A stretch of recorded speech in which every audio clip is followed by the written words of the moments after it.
Tinapay mula sa langit. A daily morning devotion with CRC Family.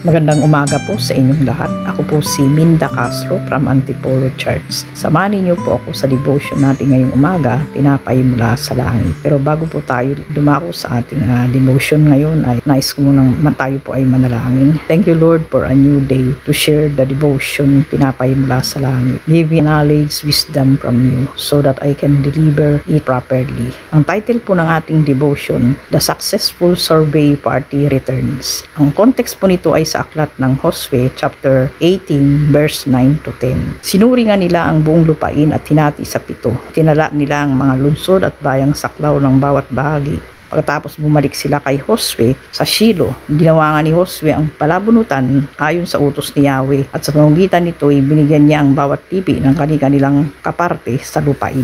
Ang context po ng chapter 18 verse 9 to 10 ay tungkol sa pagbabalik ng malalaki na nagsurvey ng lupa para sa pamamahagi ng mana ng 7 tribo ng Israel na hindi pa nakukuha ng kanilang bahagi. Pero ito ay may mga hakbang bago maibahagi sa kanila. Ang pagsusuri sa lupa, ang mga lalaki na pinili mula sa bawat tribo ay naglakbay at sinuri ang bawat riyo ng lupain na kanilang kukunin. Gumawa ng ulat pagkatapos lang gawin ang pag-inspeksyon, lumikha sila ng mga ulat at mapa ng lupain.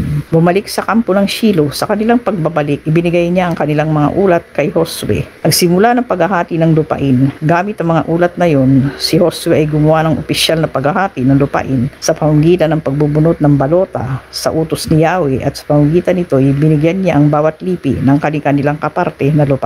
Dito pinakikita na ang Diyos ay tapat sa mga pangako kay Josue. Tulad din ng pinangako ng Diyos kay Abraham, natitira ang kanyang mga inapo sa lupain at sa ilalim ng pangunguna ni Josue. Kaya pumasok ang pagpapalaya sa Israel mula sa Ehipto. Ito rin ang nagtuturo sa sinumang sumasampalataya sa kanya. Gaya din ni Moises, pinalaya tayo ni Jesus mula sa pagkaalipin.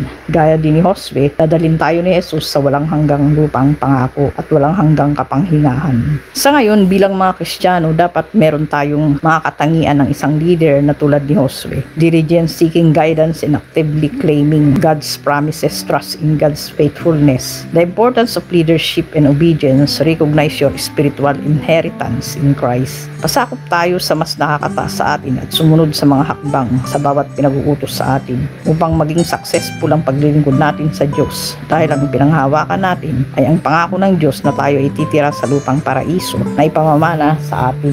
Let us pray. Heavenly Father, thank you for the time to share our devotion, Tinapay mula sa langit. A prayer for successful return or party inspired by the biblical figure of Josue. Focus on thanksgiving for the time spent together, asking for continued divine guidance and protection as people depart, and requesting wisdom and peace for the future. Please guide us our steps and protect us our ministry journey. This is our prayer.